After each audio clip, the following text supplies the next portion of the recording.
walking on three wheels. Yes. If one of the wheels is punctured, the machinery becomes dysfunctional.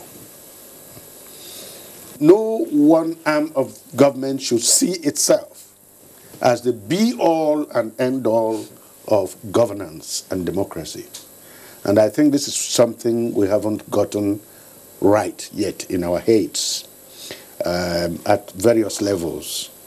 And that's why you hear that in this state, the court judge a government, gave a judgment, and the state government went contrary to that judgment. It is ridiculing the judiciary before the people, and vice versa. So if we want to move ahead, and if we want to say really what we are running is a democracy, we must get this right. And it affects every other facet. Yes. Well, we must know that the system we operate is evolutionary. We are at a certain point, and we are moving. All governance, especially in a developing country such as Nigeria, is work in progress. There is interrelationship, which may be very difficult sometimes. But, you know, we have to sort of agree that we have got somewhere, we're heading up somewhere. If you say democracy and you emphasize democracy in Nigeria, you look at what people are complaining of. But it is still democracy because it's a system of choice. It is not some strongman coming and saying, you must do this, you must select this, and things like that. If the people say, take your money, and doing the bid of the person who has given them money is what they interpret as democracy, so be it, until it evolves and it becomes something else. Yes. But I emphasize we are in a work in progress. We are interrelating and we are moving. If you look at what other people have gone through in their stages of development, we are probably shining stars, who are doing particularly well. Because some of the things that have happened in other places, or which are even happening today, are rotten through and through. But we have to be patient. We have to keep on. But the institutions that govern these things must enforce compliance. You know, for instance, you take INEC. Yes. If INEC keeps on tidying up its act and moving, as it has done so, then we are approaching the promised land. Yes. And if we can get our security agencies to behave themselves, to eschew the temptation of being players instead of arbiters, then we'll get to some place. Yes. Of late, I read the Nigerian army had said no army personnel should be at a polling station. If there's any, they must be far away to wait for a breakdown of law and order. Yes. But they should not be participants. They should not supervise voting and things like that. Yes. We are moving in the right direction. Yes, thank you very much for giving Nigeria a pass, Maga. Well, moving in the right direction, especially good democratic ideals that will work for Nigeria. That is what we are talking about. And the beauty of democracy is provides a platform for a range of choice. And just as Mr. President has continually said, that people should elect those that will work for them, from wherever, from whichever kind of platform. But take a look at the individual and the projection of what he wants to do. I think we are getting somewhere, I suppose. I'm sure. Well, let's finish this discussion by recalling what the President said. I cannot recall when Nigeria enjoys so much goodwill abroad as now. Nigeria, therefore, has a window of opportunity to fulfill our long-standing potential of pulling ourselves together and realizing our mission as a great nation. We have an opportunity. Let us take it. I think that is the mark. That is the sense of direction that we need to do. We have an opportunity. We take it together. Thank you very much, Dr. Fadi Njoku, for coming. My pleasure, Leo. Mylan Dauda Birma, thank you very much for that wonderful contribution. Well, you've heard it all. What is going together and the principle of social contract, the symbiotic relationship between the government and its people. That is the essence of governance. Thank you very much. I'm Aliyu Babaparo. Goodbye.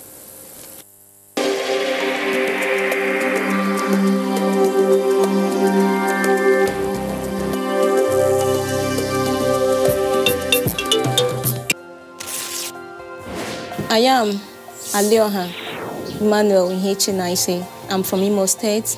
My husband is from Abia State. I reside here in Ijebode, Ogun State, in Irenwo community. I've been a cassava farmer, and I noticed there is not much money in cassava farming alone. So when I heard about Empower program, I applied for it, and they gave me the opportunity to be part of it. It was from Empower program that I learned how to process cassava tubers to cassava fufu flour. This Empower program is the best thing that happened to me within these 2 years. I've really learned a lot, and I've really gained a lot from it. It was from my stipend that I bought my equipment that I'm using to process cassava flour today. I'm grateful to the federal government for giving us this device. I've really learned a lot from it, from the application and all that.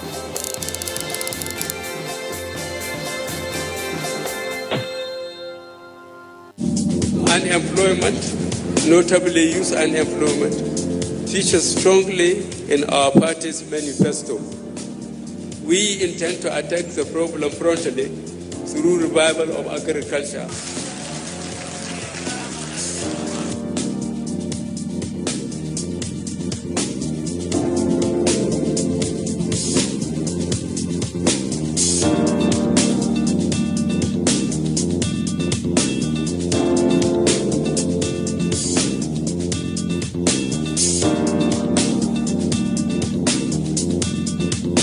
The 30K going a long way. Actually, I bought an acre of land for 60K like 2012, and presently I have a cassava farm and a yam farm.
Nigeria seeks international support for genuine efforts to save the Lake Chad.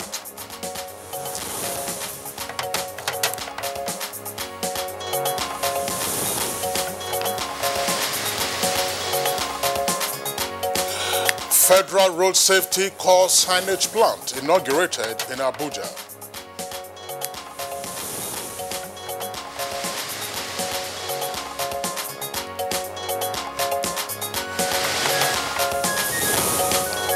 As the world focuses on people with disabilities, physically challenged persons in Nigeria give government a pass mark for seeking an end to discrimination against them.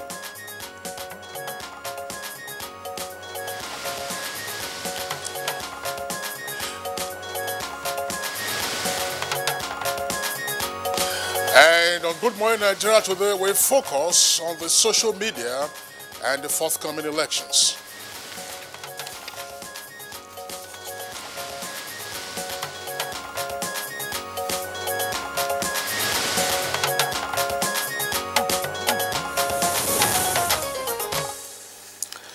Since the last decade, there are indications that elections across the world have been shaped by the social media, an integral part of what is today known as the new media.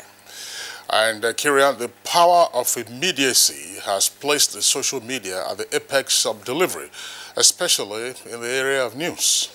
This media platform has influenced and shaped public opinion, changed narratives, contributed to viral campaigns and monitoring of elections. And President Muhammadu Buhari admitted the influence of the social media in the 2015 general elections and acknowledged those who carried his campaign on the various media platforms. Well, these may sound like progressive developments, but the downside of these media platforms seems to be its undoing. Some of these include the gatekeeping issues, credibility, checking of facts, hate speech, and most of all, fake news. Indeed, Kirian, fake news has become a worrisome trend on the social media. Now, a popular example was seen in the 2015 elections when a data mining firm was accused of having been engaged to orchestrate an online campaign against Nigeria's leading opposition candidate at the 2015 general elections. And many have alluded to the fact that the liberal nature of the social media makes fake news thrive, preferring censorship as the best option. Some, on the other hand, argue that this will contradict freedom of expression as practiced in other climes. Nigeria's Senate attempted some form of control with what was generally known as the anti-social media bill, but of course this was then withdrawn after the second reading on account of unfavorable public reactions. All right, that's true. And optimists, however, suggest cultivating the social media rather than regulating it, advising politicians to take advantage of the platform to sell their campaign messages. However, the many flaws of the social media, such as Kirian earlier referred to, are real and quite challenging to manage. Now, the dynamic and exciting features of the platform would appear to have captured the attention of many young persons, who then make up a good percentage of the Nigerian population and indeed the voting population. And this has led many persons asking if the social media isn't quite edging out the mainstream media. Right, Kinsley, because that is taking place gradually. Well, how should Nigeria manage the social media, especially during elections? We have a team of experts who will speak to these issues today as we focus on social media and forthcoming elections in Nigeria. Welcome to the second edition of Good Morning Nigeria for the week, and we are broadcasting as usual on the Africa's largest television network, the NTA. My name is Kirian Umayo.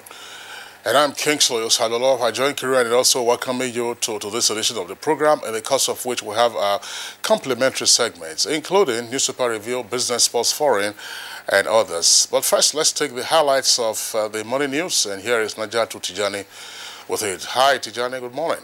Hello, Kirian and Kingsley. Welcome to the news. President Muhammadu Buhari has restated Nigeria's commitment towards constructively supporting multilateral action aimed at addressing climate change so that a healthy environment can be restored for future generations. Addressing world leaders at the United Nations Conference on Climate Change in Katowice, Poland, the president, however, reiterated his call on the international community to support genuine efforts at saving Lake Chad from extinction and guaranteeing the future security of the region. Clearly defined parameters for monitoring financial flows from developed countries to developing economies for climate change action. This should be underpinned by transparency and predictability. Similarly, we stress that a reliable mechanism must be created to augment sector contributions with funds from the private sector of countries whose economies are adding significant levels of greenhouse gases to the global atmosphere. The National Economic Council says it will hold an extended meeting on the 14th of this month. The meeting will be the last for the year and is expected to discuss the performance of the economy in the outgoing year. The chairman of Governors Forum and Governor of Zamfara State, Abubakar Yari, made this known to the press after a meeting with Vice President Yemi Osinbajo. The governor also spoke on the deposition of a monarch suspected to be aiding bandits in the state and what the government is doing to strengthen security. All the items that we had to ensure that we fish out those that are within us, within the traditional race and outside. That we're within. That's why we hired the intelligence, we hired the civilian JTF. Vice President Yemi Osinbajo says traditional rulers should continue to advocate peace among the people to aid the development of the country. The Vice President stated this during a courtesy visit on the Emir of Kefi, Shehu Chindo Yamusa III. But I believe that the traditional rulership in our country have earned their place as arbiters in so many different ways, in security, in justice at the local level, and even politically, they have proved that they are, very important in the scheme of things. So I think it's an issue that we ought to deliberate more upon. I believe that for the peace and security of our country, for the progress of our country, the respect for traditional institutions must continue. Regard for traditional institutions must continue. And good news for road users. Nigeria is now fully aligned with United Nations Conventions on Standard Road Signs and Signals with the inauguration of the Federal Road Safety Corps signage plant in Gwagwalada, Abuja by the Secretary to the Government of the Federation, Boss Mustafa. The FRSC has also commenced mass production of road traffic signs infrastructure. So call on state governments to employ the use of only these standard signs, road signs and signals from the Federal Road Safety Corps. It is also important to enlighten Nigerians that private installation of road signs and signals require notification and approval of the appropriate government agencies. Use 6,000 various road signs which are already installed on some segments of the federal highways with testimonies of their quality and effectiveness by motorists.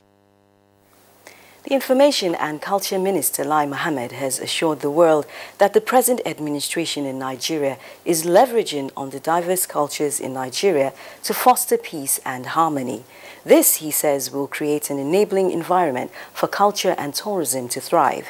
His submission was made during the ministerial segment of the 3rd UNWTO UNESCO conference in Istanbul, Turkey.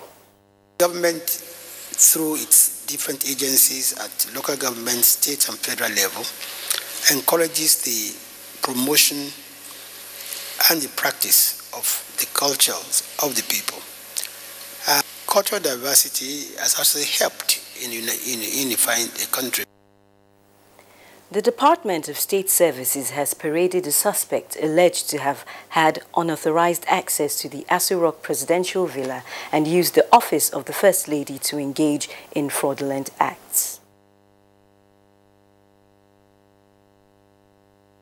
Amina, whose phone number is registered with the name Amina Villa, had on the said date invited one Dr. Alexander Chiko Kafo, also known as Chikasin, into the villa, wherein she made him believe the invitation was at the instance of the First Lady.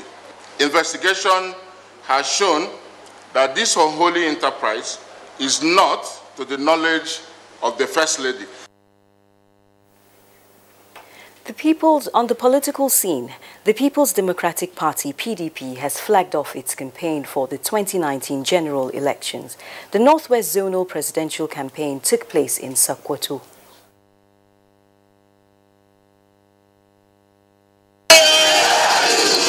Turn around the economy, and that will change. And the women's wing of the All Progressive Congress says it is strategizing not only to secure the support of incumbent party loyalists, but also new members to ensure the victory of the party at all levels in the 2019 polls. This was made known at the pre-campaign dialogue for APC women leaders at the instance of the Office of the National Women Leader of the APC in collaboration with the wife of the president. Thus producing an achievable roadmap for the 2019 elections and beyond. This speaks directly to the theme of this event, women mobilizing together to sustain the change agenda. Our importance in the upcoming elections cannot be underestimated. And another group of persons have expressed delight with inclusion. Persons with disability have commended the APC-led government for exhibiting the traits that seek to end discrimination against them. At a solidarity rally in support of President Muhammadu Buhari's second-term bid, the group expressed confidence in the APC-led government and promised to mobilize support for its return in 2019. The president has been a record that is only president that appointed 2 special assistant, 1 senior special assistant of person with disability and another one special assistant of person with disability. And I think this is great achievement by this government. And that's the news for now. Good Morning Nigeria continues with Kirian and Kingsley after the break. I'm Naja'atu Tijani. Unemployment, notably youth unemployment, features strongly in our party's manifesto. We intend to attack the problem promptly through revival of agriculture.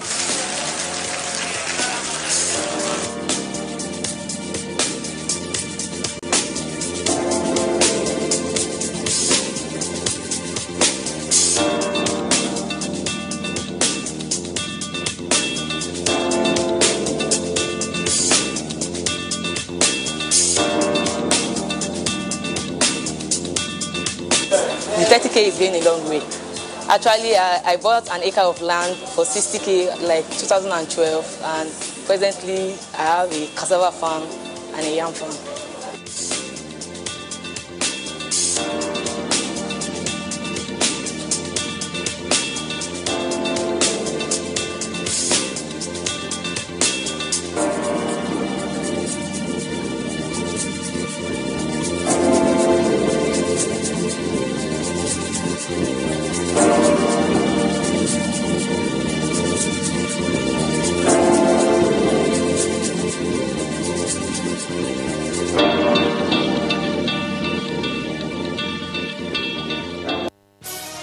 Reorganized, trained, and fully equipped, we are the new improved Nigeria Police Force. We fight crime, we bust syndicates. Whatever the crime, wherever the hideout, the Nigeria Police Force will get you busted. Stop kidnapping, armed robbery, murder, pipeline vandalism, and other criminal activities. Be productive. Be security conscious. Join the police force to secure your life and property. This message is from the Nigeria Police Force Public Relations Department. My name is Hadia Halita Aliu, a NITEL pensioner, having served very meritoriously and even serving on the Pension Reform Steering Committee. I ended up without a pension. The National Council on Privatization, under the chairmanship of Vice President Atiku Abubakar at that time, decided to pay us 3 years pension on a take it or leave it basis. Over 16,000 NITEL MTEL pensioners have struggled to get their pensions restored. Unfortunately, all attempts with successive administrations, did not yield any dividends. The quality of our lives has been severely impacted, by the stoppage of our pension. President Muhammadu Buhari heralded good tidings. Over 10,000 of our members have already been restored to payroll. We are very, very happy. We are very, very grateful.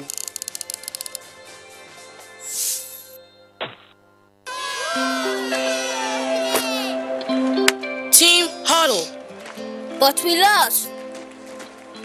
Don't be tired, guys. This isn't a loss. It's a practice for winning. Nothing makes a mother prouder than seeing her child growing up. But I know as he learns to lead, he'll face even more dirt, germs, and risk of illness. That's why in changing seasons, you need strong Dettol protection. Because Dettol protects from up to 100 illness-causing germs. Growing up needs Dettol protection.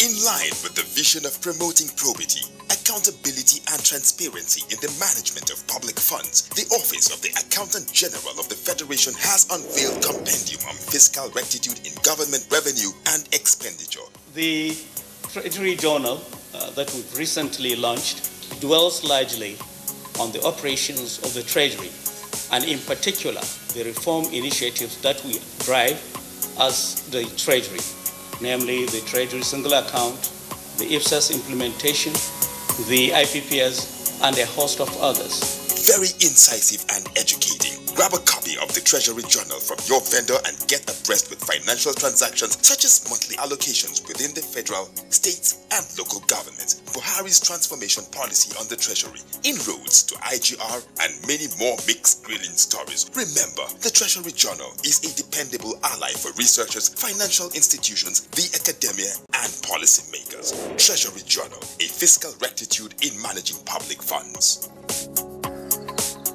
My name is Matthew Ojiokosisi. I am the president of Association of Retired War-Affected Police Officers who were in eastern Nigeria before the outbreak of the Civil War.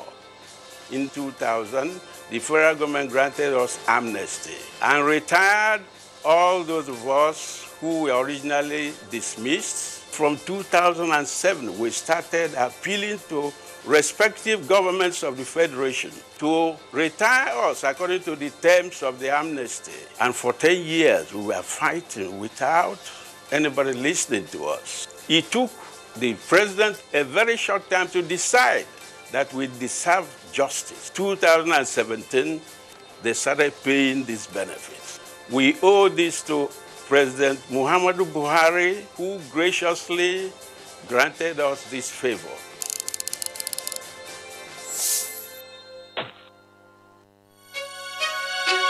Your perfect family is under threat by germs. Infectious diseases are now the world's biggest killer of adults and children.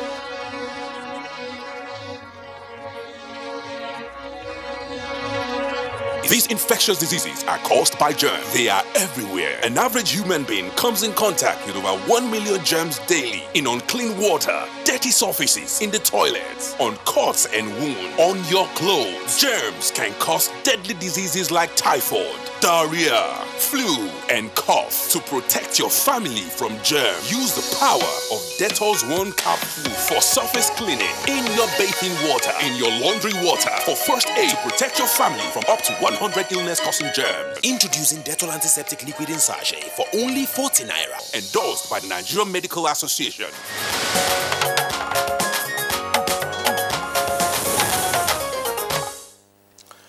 And now to business. Qatar quits Organization of Petroleum Exporting Countries, OPEC, as Nigeria's inflation rate predicted to rise to 11.4% till mid-2019. Let's now join Joy Uzo for details of these and more on business news. Welcome. We'll start with the oil sector, where new developments indicate Qatar is quitting the Organization of the Petroleum Exporting Countries, OPEC, from January 2019.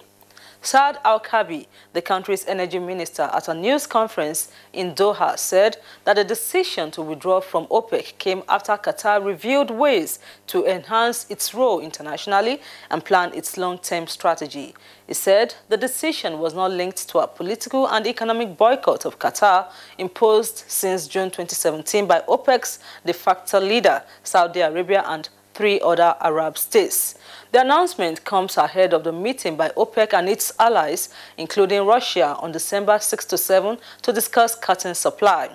Al-Kabi explained that it was not an easy decision, as Qatar has been in OPEC for 57 years, but that the country's impact on OPEC production decisions was small. He stressed that Doha would continue to abide by all its commitments like any other non-OPEC oil producer.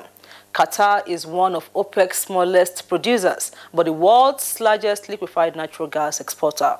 Back home power generation statistics for Q3 2018 reflects that a total average of 78,917 megawatts of energy was generated daily by power stations.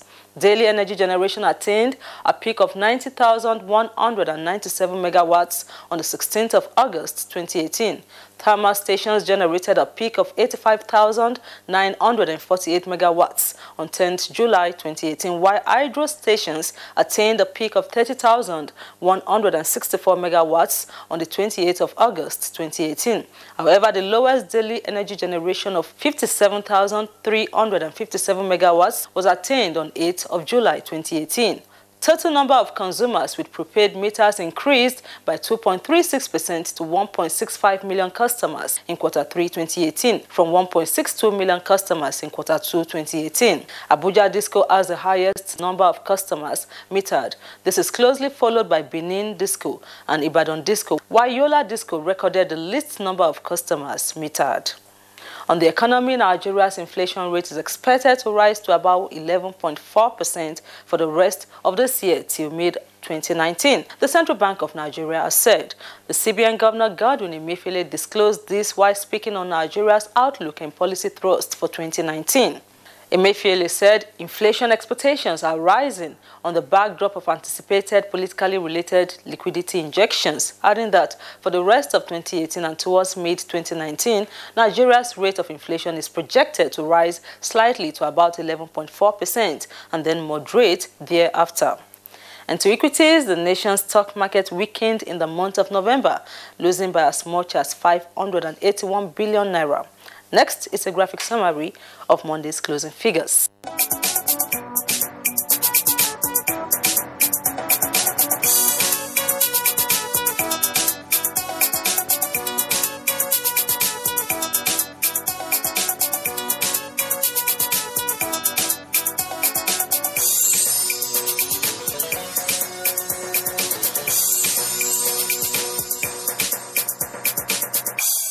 The stock market report wraps up business news. Many thanks for your time. I'm Joy Uzo. Thank you very much, Joy, for the business package. Newspaper review is next for us on Good Morning Nigeria.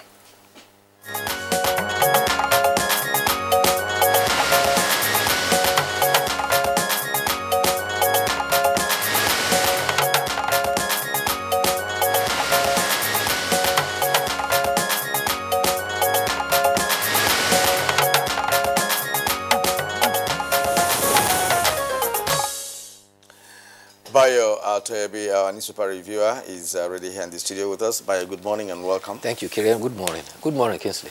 Good morning, Nigeria. It's Kirian. We have just a few papers this morning. We'll quickly take a look at the stories. Let's begin, of course, with the Daily Sun newspaper. Daily Sun newspaper has, as its lead story, Buhari drafts defense and army chiefs to war zone. Buhari drafts defense and army chiefs to war zone with rider orders Burute and Olonisake to relocate to northeast.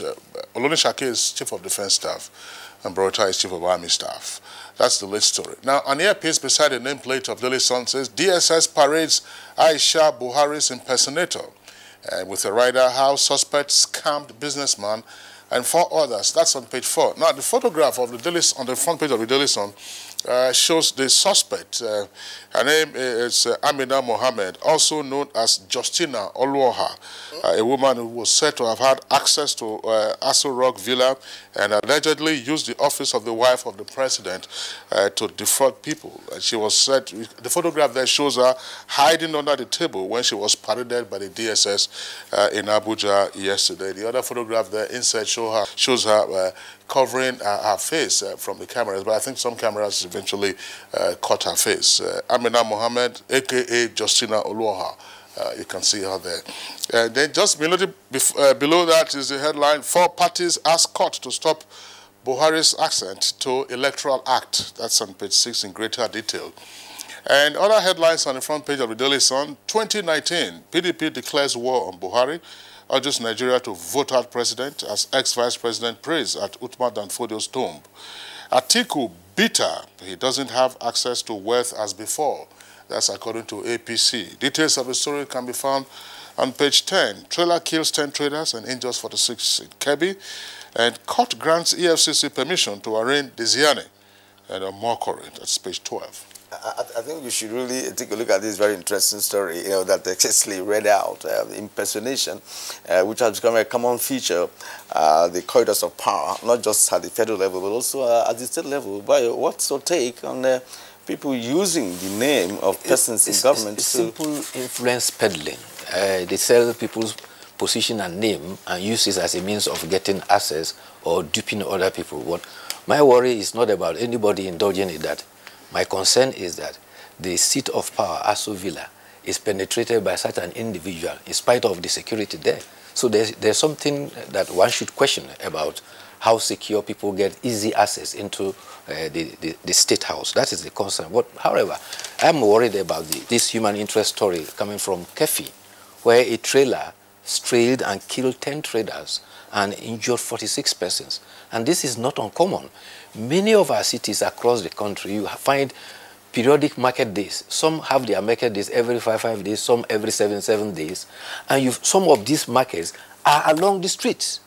And sometimes you have vehicular movement obstructed. Some drivers don't even know that where they are going, there is a market day. They don't slow down. And when they are speeding, they just stray into markets. And that's what happened in Jega, where a trailer coming from Cocoa straight into the market and killed 10 traders. It is very sad and very alarming, and something has to be done about that. In fact, if you apply major Nigerian expressways, intermittently you will see markets like that, very close to the road. In fact, some of them occupy parts of the road. I have seen that. Enugu, Lokoja, Abuja road, there are some communities where you find markets right close to. As a matter of fact, if there's any little slip by any car, somebody will die for it. Sometimes even people come and spread some of their grains, dry it on some portion of the road. That's right. There's no doubt about that, Kirian. You just cited the example of the Enugu-Lokoja highway. It is, in fact, a common occurrence throughout the country, without exception. I don't know. I think that these are some of the issues that our academics ought to focus their research on. Why is it, for instance, that a government will build a market with stalls?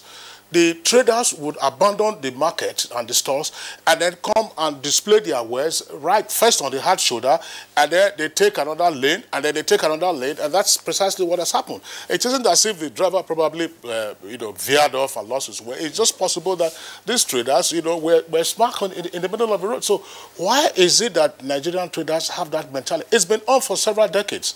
You see it all around the country. Unless you display your wares right in the middle of the road, you think that you will not be able to sell. Sometimes you have to blame the authorities who are building the markets. They put such a high tag on the market stalls that the ordinary traders are not able to afford them. And therefore they turn out, they prefer to go and scot anywhere to sell their wares. That's what happens. And it also calls for increased traffic control. Yes. By the local government, not necessarily the federal road safety. There are local authorities in those areas. Their officials go to collect rates and levies from the traders on market days. So they should also be able to arrange, for traffic control. That's very significant. But the story of the impersonation, the one that was paraded by the DSS, it's a very troubling story. Yes.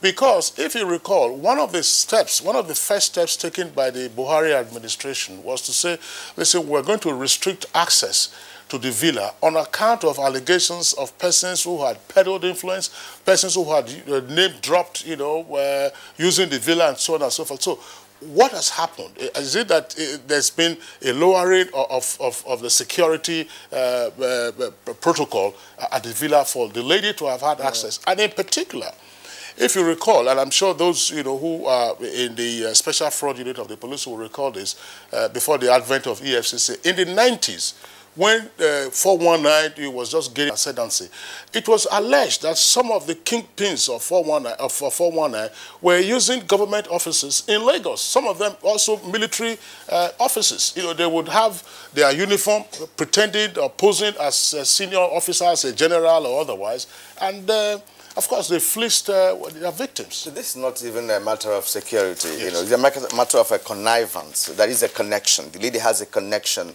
right inside the villa. People know her there. That is why she can operate freely there.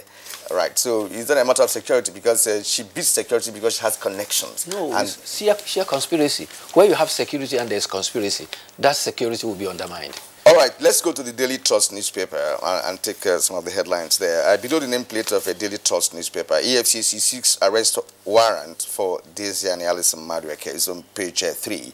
And Buhari, no country can confront climate change alone. That's President Buhari in Poland is on page 3. And now the main headline, Atiku flags off campaign, promises inclusive government. And below the photograph there, where we have the story of trailer crushes 10 roadside traders. Kingsley has also read that. And INEC warns incumbents against using state resources. That's during elections. You can find that also on page 3. Shekara Wali failed to stop trial over campaign fund on page 4. Bye. Yes, President has... I'm sorry, but just before you comment, let me just take some stories from the front page of this day newspaper. Above the nameplate of this day newspaper, Buhari toughens war against terror. I read that earlier from Daily Sun. It says, Buhari toughens war against terror, orders equipment procurement, and directs Buratai to oversee operations from the northeast and approves promotion for senior officers. And then also there it says, despite poor infrastructure, federal government rakes in 45 billion from aviation agencies. And beside the photograph, there's Fashola, that's the kicker. Tinubu, Ambode, and I are cool, man. Yeah, talking about the procurement for the armed forces, this time around, the president has directed that the procurement should be done through the process which is described as through government-to-government procedure. It is to avoid some of those underhand strategies that always ensure that the equipment were not acquired. There is information from the Chief of Army Staff that the $1 billion approved by the Governors Forum to support the armed forces is still under processing. It has not been delivered to them. Meanwhile, the Minister of Defense has given the directives of Mr. President that the Chief of Army Staff should relocate to the northeast until the security situation improves. Similarly, the Chief of Defense Staff has also directed that change the operational commands for Operation Delta Safe for the Niger Delta, Lafia Dole for the northeast, Awasi for the southwest, and of course, Sharandaji for the northwest. Meanwhile, at the conference of the climate change, President Muhammadu Buhari has told United Nations and other world leaders that all hands need to be on deck in rebuilding and restoring a healthy environment for future generations. He was speaking at the conference in Poland and he said, no nation can do it alone. He identified the challenges that is facing the world to include that of rising temperature, desertification, flood, as well as low agricultural yield. He said Nigeria believes in joint cooperation efforts to tackle the challenges of environmental change. He says Nigeria is committed to interbasin water transfer to recharge the Lake Chad. He actually expressed the appreciation of the Lake Chad basin to the Italian government that made a donation of about 1.5 euro for the feasibility for the recharging of water from Congo to Lake Chad basin. Meanwhile, the campaign of the People's Democratic Party was started in Sokoto yesterday. Alhaji Atiku Abubakar, the presidential candidate, said his governance is a blueprint to, he presented his governance blueprint to a mammoth crowd. He said 2019 election is a choice between poverty and prosperity. He said a vote for him is a vote for the nation's prosperity and stability. There were other persons who also spoke, which include former President Goodluck Jonathan, yes, and also the Director General of the campaign organization, who said that the mammoth crowd was a sign that the people were ready to vote in the party. Well, it's a campaign. The other parties also hold their own, and the Nigerians will be there to judge. For now, let's go to the editorials for today, and it's taken from the Daily Sun newspaper. It's on page 15. Enhanced remuneration for the police. President Muhammadu Buhari should be commended for approving the enhanced salary structure for officers and men of the Nigerian police force. With the new salary adjustment, the salaries, allowances and pensions of policemen will be increased. Yes, you recall that when the Police Service Commission visited the President indicated that he has approved an enhanced salary structure for the police.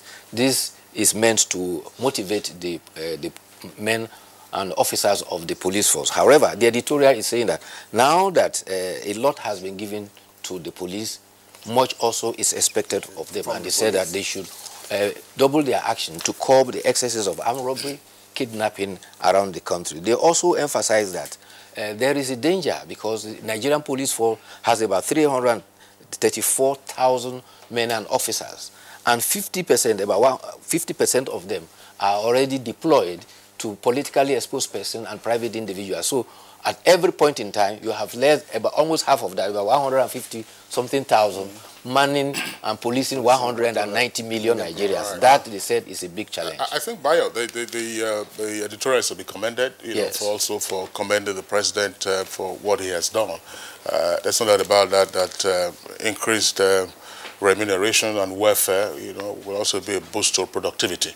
Bayo, so that note, we'd like to thank you for being with us today. Thank you. See you again tomorrow. Okay, it's Good Morning Nigeria. We'll take a short break. When we return, we'll be dealing with the social media and the forthcoming elections. Hate speech is not a joke. It incites genocide and crimes against humanity. Most of Africa's civil wars are caused by hate speech from one tribe against another. We don't want it here. The Nigerian government stands firm against hate speech. Under no conditions whatsoever should we tolerate or excuse or justify hate speech or hateful conduct of any kind, especially where such is illegal. There is no doubt that the resurgent push for separatism, as well as the rising cases of ethnic and religious disharmony, are all traceable to the growing phenomenon of hate speech. One nation bound in freedom, peace and unity. Nigeria, one nation, one people. This is a public service announcement brought to you by NTA.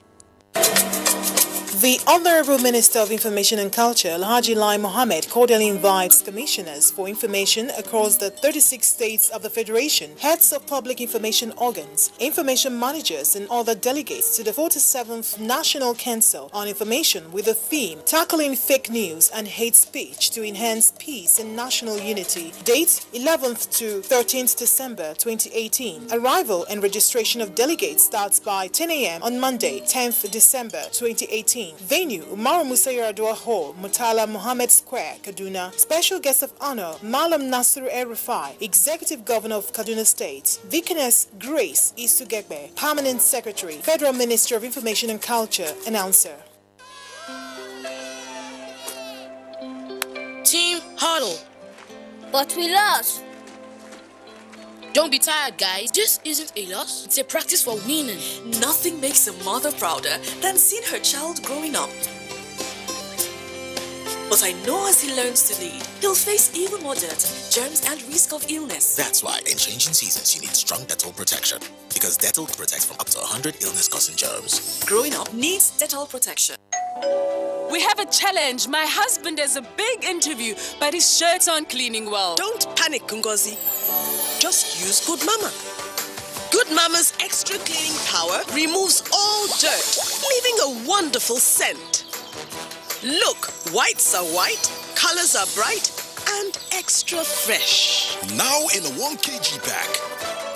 He got the job? What do you think? Obvious. Good Mama knows best. Fake news which is shared for malicious purposes is a danger to our peace and security in Nigeria.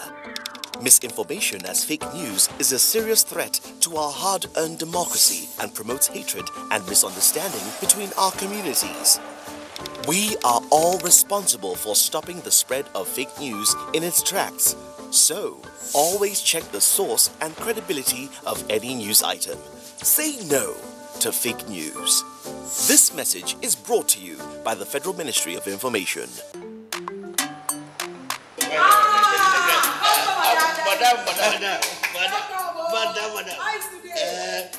brought us as usual. As usual. You have no problem. For the three you are welcome, sir. As usual, yeah? Welcome. You take that one. Yes. Take that one. You don't understand? We want Nigerian homegrown rice. Finish. You don't have? You don't have? Join the rice revolution today. No other rice that tastes like Nigerian rice. Are you sorry? That's the Nigerian rice we are talking about. Chocolate made in Nigerian rice. Healthy food. I'm going to bring Mrs. Mobu to come to chocolate rice of made in Nigeria here. And see how it are made. Correct. And how they are cook it. Correct. Homegrown rice are good for your health. It boosts our economy and give employment to our people. This message is brought to you by the Federal Ministry of Information and Culture. Your perfect family is under threat by germs. Infectious diseases are now the world's biggest killer of adults and children.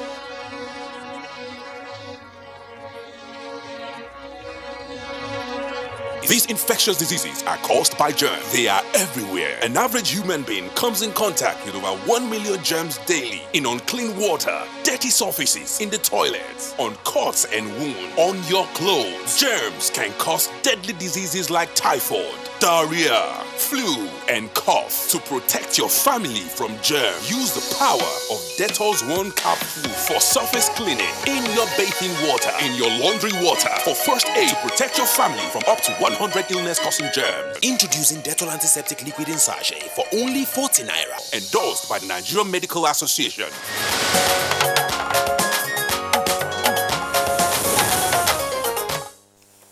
And to, of course, set the tone for our conversation on the social media and the forthcoming elections in Nigeria, let's take this background report put together by Kunle Adeyeye. Over the last decade, the social media has become a defining phenomenon of people's lives, as many now see it as the most effective means of expression and communication. The trend today is to check these platforms such as Facebook for updates, the latest tweets and new Instagram posts in the morning, during the day and even at night. Access to this channel of communication has been made easy or unhindered through mobile phones. It is not a surprise that the wider reach and almost unfettered access make the people with something to say, especially politicians, to prefer the social media. The latest statistics from the Nigerian Communications Commission (NCC) shows that internet users in Nigeria have hit 103 million. It is no wonder that the political class has now targeted this platform, which they see as an effective medium of communication to the populace. In the build-up to the 2015 general elections, the social media was incredibly active as various platforms were engaged by political gladiators to either promote their party or engage in character assassination to run down opponents. Now that the campaigns for 2019 general elections have begun, the social media is alive again to politics. What should be the role of the social media in election campaign? Should the social media be regulated or controlled? Guests on Good Morning Nigeria are waiting to provide answers.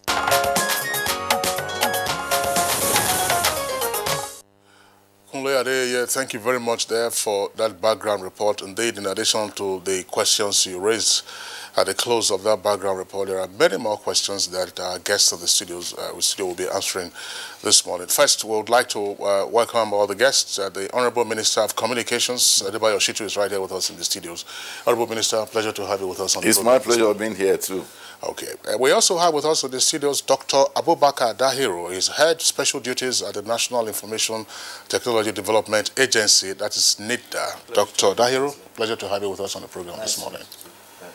Now, with us also in the studio this morning to do justice to this very important topic is Dr. Abiodun Adeniyi. Dr. Adeniyi is the Senior Lecturer, Department of Mass Communication, Bayes University. He was also the head of the Department of Mass Communication of that university. You're welcome to the program. Thanks for having me on. Good morning, viewers.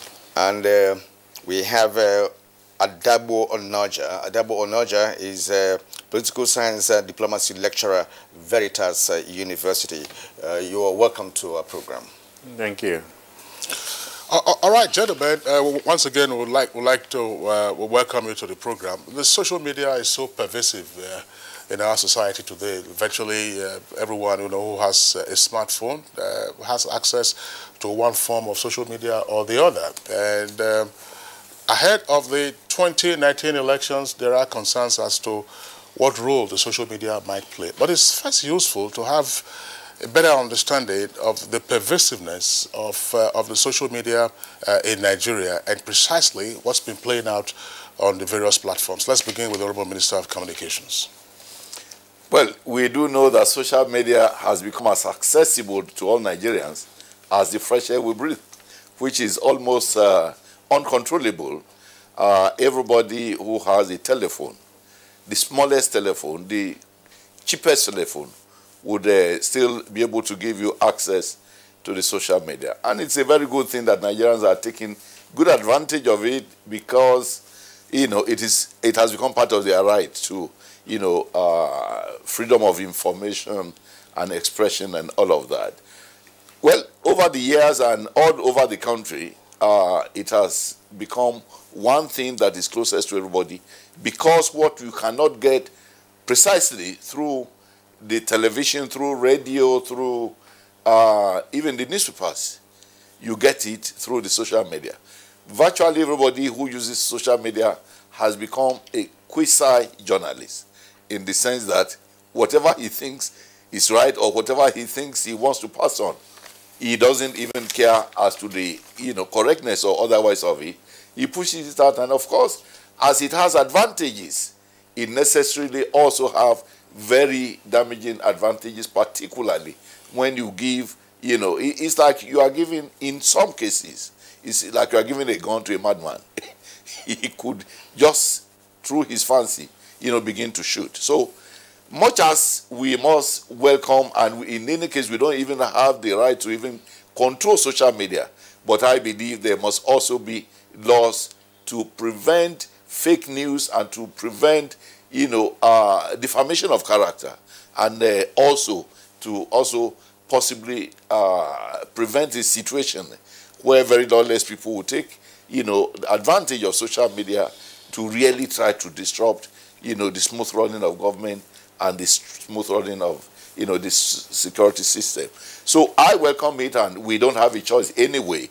But I believe that just as we have the freedom to it. Of course, also in the case of newspapers, you are free to write and to send your views to newspapers which agrees, to publish it. Of course, if it becomes a defamation, both you and the newspaper, becomes liable for it. In the case of social media, the restrictions that are available with newspapers where it can be censored by the publisher, or with radio and television houses where it can be, censored, by the operators of television, is not available, with the social media. But I want to believe that we must continue to live with it, and we must continue to educate ourselves and educate the citizenry that where your right ends, the right of others begin. All right. It's interesting to hear from you, Honorable Minister, the issue of what should be a kind of a fight against fake news and incorrect information. And now that everybody, as you said, has become a quasi-journalist. And that being the case, I'd like to turn to Abuja Adeni. Abuja Adeni, who is a senior lecturer and former head of the Department of Mass Communication. Now, social media has impacted both positively and negatively on the society. And going by what the Honorable Minister has just said, that we cannot but, support it.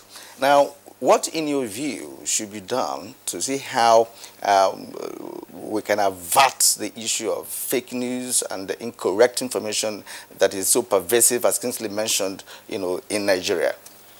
Yeah, again, my pleasure to be here. But I need us to give this discourse some sense of perspective, some sense of history. We need to first of all look at where we're coming from. If you look at the history of communication, it started from the primitive word-of-mouth stage, the hieroglyphics, before we move into the book culture. From the book culture, we went to the telegraph. And from the telegraph, we had a landline, telephone that is. And from there, we moved on to the black and white television. From black and white television, satellite television, internet. Internet, of course, is the platform on which social media operates.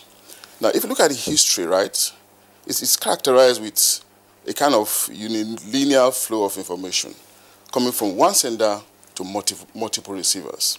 But the social media, or the digital media as it were, has democratized communication. It has liberalized it to the extent that we have communication between many to many. Okay, so the world is celebrating it. The world finds some kind of liberation through it. It has brought about freedom. The average individual, what the average individual needs is freedom. But like a thief, as much as we are celebrating it, there are still some downsides. Every invention in the world will have a downside. When the motor car came, it came with accidents. When the aeroplane came, it came with crashes. Okay, social media, digital media has a downside. What are we going to do? But I'm going to argue that, the advantages far outweigh the disadvantages. There are things to be done, really. One is traditional structural education. The second is media education. Okay, the first traditional structural education that I'm talking about is the one that we know, the regular kind of education. If you are more enlightened, the more enlightened you are, the more circumspect will you be about information that you get from social media. That is if you are a beneficiary of traditional educational enlightenment. Now, the media kind of education we can talk about is for you to increase your sense of understanding of the times we are in. That we're in digital times where anything and everything can be thrown at you, and you need to look at everything with a pinch of salt. Yes, we understand that technology has gone so very deep, so very sophisticated, that sometimes it becomes even problematic, very, very difficult to differentiate between the fake from the real. So what do you do in that circumstance? Then you concentrate on the platform that is presenting these things to you. That's another solution. You concentrate on the platform. For instance, the information I get from NTA, from channels, or from The Guardian, or from This Day, I'm likely to privilege it ahead of some other information that I get from other channels that are less regarded. Okay? You begin to discriminate. Okay? This is discretionary, but again, the kind of education that I think we should have can help us go through this process. Then the third one, finally, is what the minister alluded to. Okay? There are laws. We have a responsibility as journalists, as practitioners, to be free. To freely inform the populace. And of course, free speech is enshrined in the Constitution. There are laws regulating us anyway. There are laws limiting us. The law of libel is there. The law of slander is there. Sedition is also there. We can as well take advantage of things that we find unsalutary, things that we find dissatisfying, things that we find offensive to our personality. But we are beginning to, but we shy away from this oftentimes. I understand that with social media, because it is planetary, so it creates a crisis of jurisprudence. But be that as it may, there are laws in every part of the world where you can meet whoever has posted something negative against you and address it as such. But we cannot stop the surge of social media. It's a time that has come, going by the history of communication, and it's a time that will also graduate into a different level, especially in the age of artificial intelligence, the age of augmented reality, and the age of the Internet of Things. All right, Dr. Abiodun Adediye, thank you very much there for your exposition. We'll come back to you. Just before we bring in Dr. Dahiru to also talk about some of the technical aspects of social media, while we are still exploring the pervasiveness of the social media, let's also take a look at, because the impact, some persons would argue, is more consequential, Kirian, to say, look, yes, something can be pervasive, but what impact does it have? And I would like Adagbo Onoja, who is of political science and diplomacy at Veritas University here in Abuja, to help contextualize this against the background of what happened some 7 years ago with the Arab Spring. Now, many scholars attribute the ascendancy of the social media to the potency of its utilization in fanning the Arab Spring that swept across a number of countries in the Arab world, leading, of course, to the fall of a number of regimes, including those in Tunisia, Libya, Egypt, and then, of course, with threats to the more established theocracies in that particular location. Since the Arab Spring, the world hasn't been the same with the social media. And what, therefore, should be our concern? Anabu? Yeah, you're correct. There's a lot of references to the power of the social media, especially in the case of the Arab Spring. But there is also a whole lot of materials that have challenged the role, the place given to the power of social media. At that moment, the claim is that the social media, the power, the role it played has to be put in a wider context, has to be situated. What preceded it? Why did the revolution take place at that time? What specifically was the social media able to do? There is somebody who wrote a paper and said there had been cases of immolation in North Africa long before that man that set himself on fire, and the thing spread on the strength of why did the previous one not strike? Why did this strike? There are so many things to look at it. The cultural context of meaning and so on and so forth. So social media was an instrument at that point, but it was not a definitive instrument. And it goes to it requires contextualization with particular reference to Nigeria, because there is this mistaken belief that social media can instigate this or that sort of response. That reasoning forgets that the meaning that people make, that readers make of media context is not on the basis of what the media writes. It's on the basis of the specificity, the location, the social situation of every reader.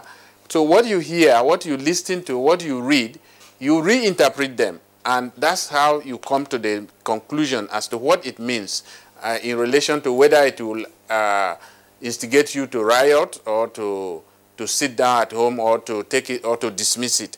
I think that's what Dr. Adeni is referring to, that people reconceptualize what they read. People make sense of what they read in relation to where they are located in life.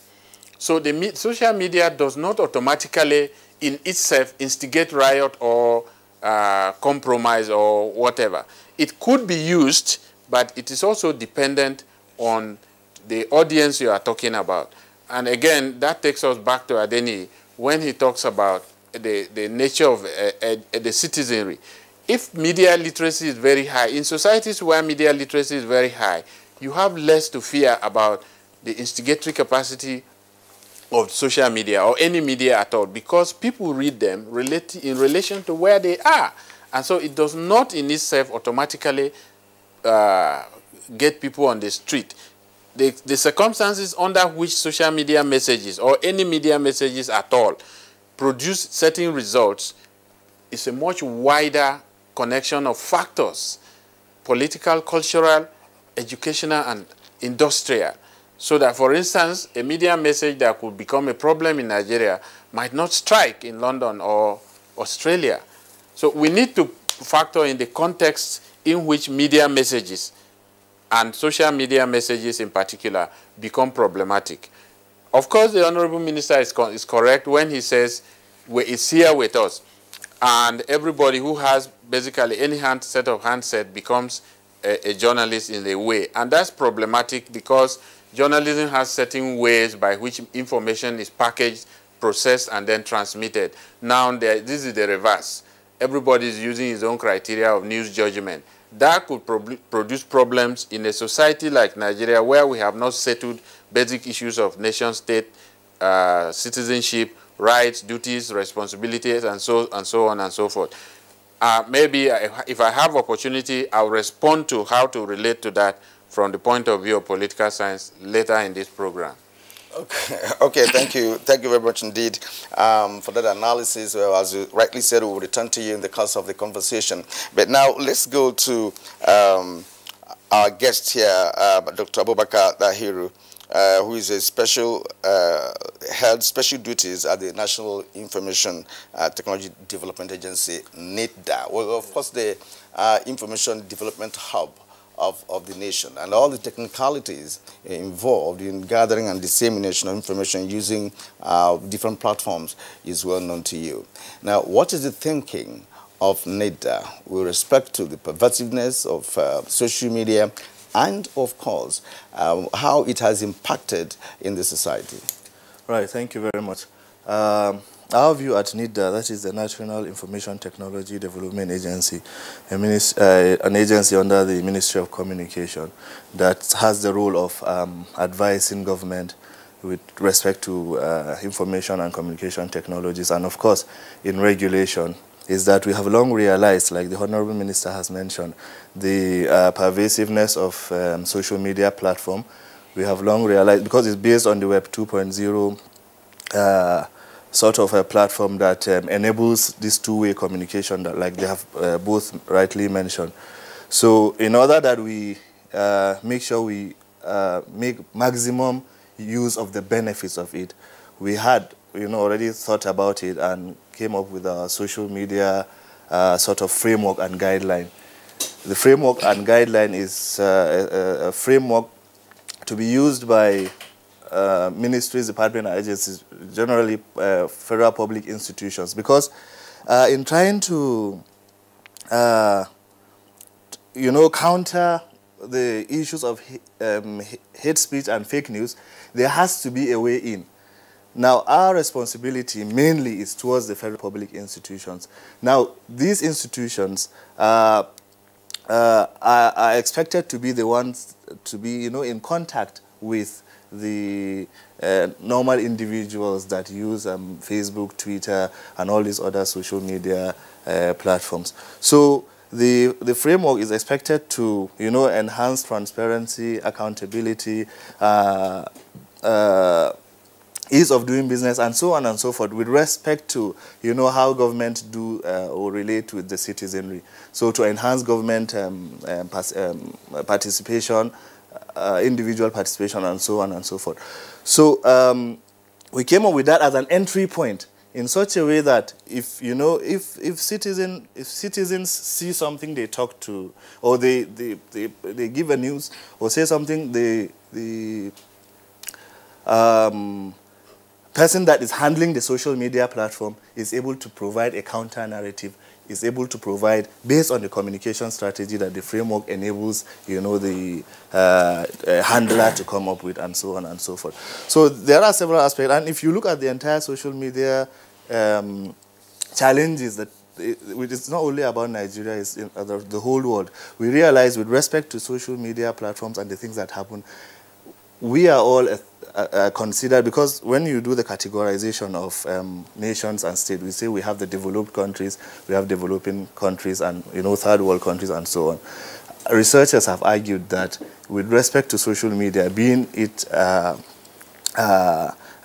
form of new technology that enables this form of many-to-many communication, we are all third world countries, because we are all learning how to,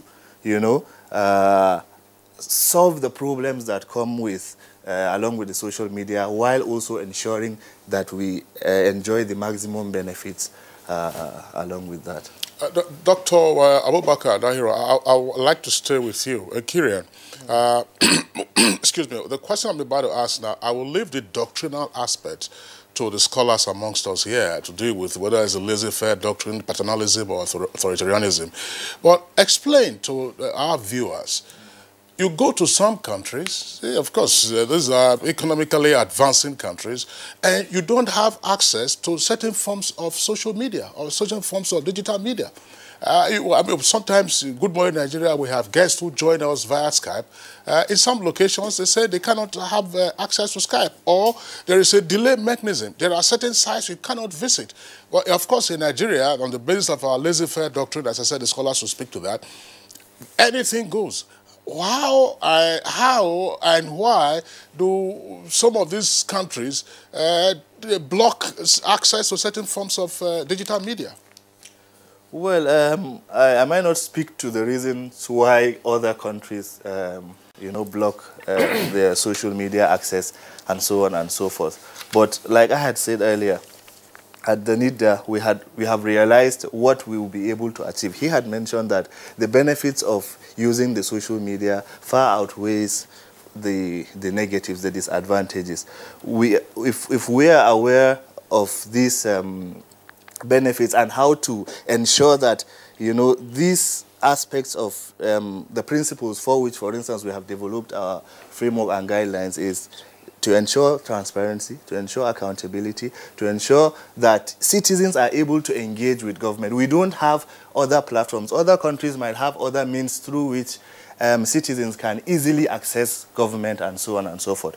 But, you know, if we cut that ability or the chance that the social media platforms provide for citizenry to engage with government, it's you know, going to be another matter. All we, I suppose, should try to do is set mechanisms for education, because also researchers have argued as to the veracity of regulation to be able to cut off or be able to be the means through which these challenges can be stopped. Well, sorry, Dr. Dahiro, I mean, you're already drifting into the doctrinal aspects of it, but the technical aspect, how is it possible for you to be in a country and then you are denied access to certain digital platforms? And is it a technology that is widely available? The reason why it may be deployed, you know, is something that the political authorities will have to consider. How is it possible?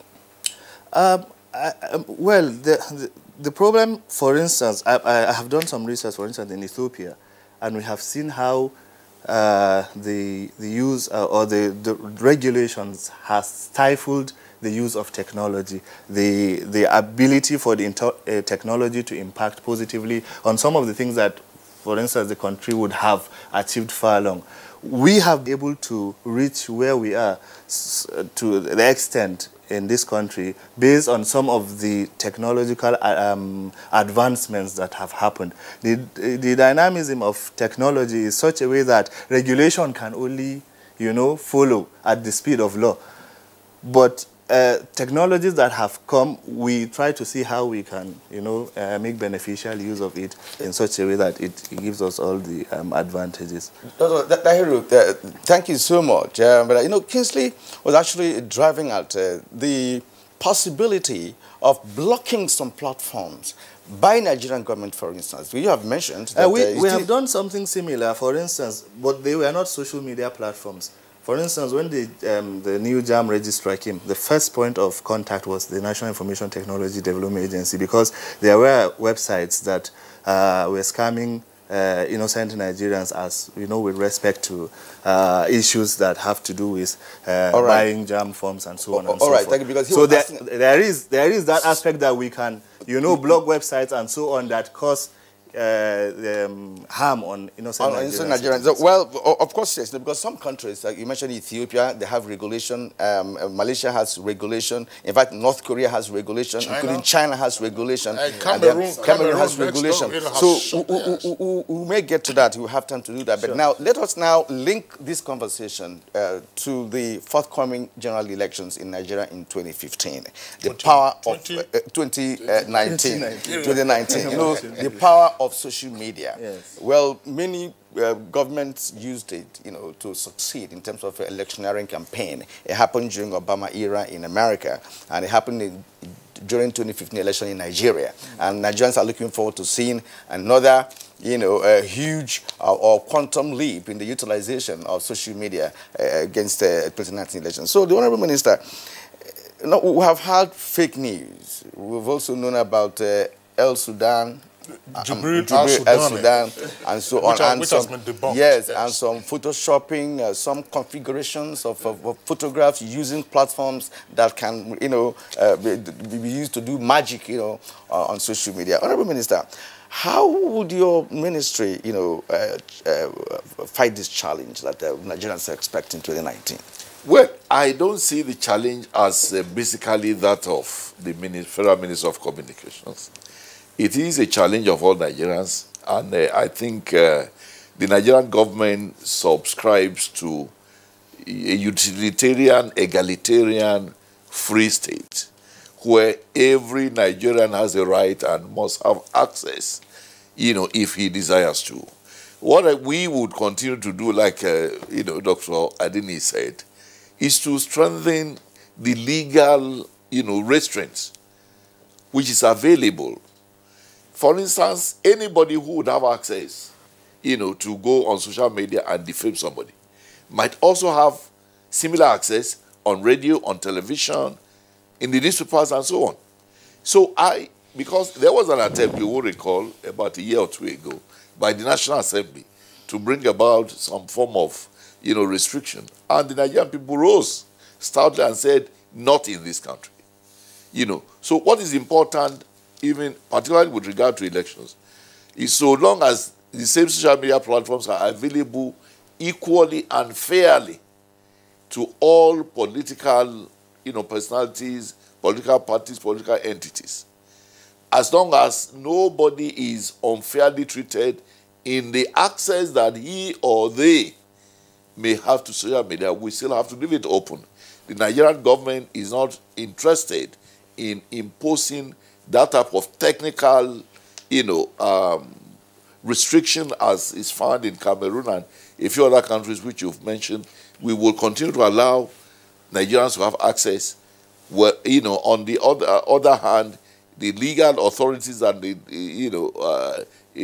by way of the law of libel, slander, and so on, would continue to be in place. So I think we would continue to rely on the educationists and journalists, of course, to try to improve the educational, and information, processes that are available, so that people will know that you may have a right to say what you would like, but you must be prepared for the consequences if the news becomes fake. For instance, if you tell a lie that Mr. President has stolen money, and of course you would be taken up and charged to court to prove, to give evidence. If you do not have evidence, the fact that the social media was there for you to use will not be a defense for you. Sir, but are there laws to guide this? No, because what you just said, if you accuse someone of stealing, it is there always in social media. Yeah. People are accusing people left, right, and center. Yeah. Even the president, his family, and the ministers. There are several accusations, quoting amounts of money stolen and all of that, without facts. You see, people who become victims must be prepared to take up, particularly, perhaps the National Assembly will start looking at it and say, look, these platforms, for instance, if you take maybe the Telegraph, to say that to operate in Nigeria, you get registered so that we have an address. If anybody uses your platform to, commit, offenses against individuals, particularly, in relation to libel, slander, and what have you, you take responsibility also. Vicariously, you must take responsibility. Maybe that would, solve some of the problem, but, you would recall that that must be the responsibility of the National Assembly to think of laws that they can make, which will be acceptable, of course, to Nigerians. You agree with me that the National Assembly is made up of representatives of the people, and I'm happy that they have always been very, very sensitive, to the sensibilities of Nigeria, particularly in relation to the type of laws we do make. As for the government, we would want to remain open. We want to ensure, that the existing rights of Nigerians are not abridged in any way, So government is not thinking of putting any technical strictures on social media platforms in the country. All right, Honorable Minister, thanks a lot. You've already spoken to aspects of the doctrine governing information utility in the country, which is the libertarian or the laissez-faire.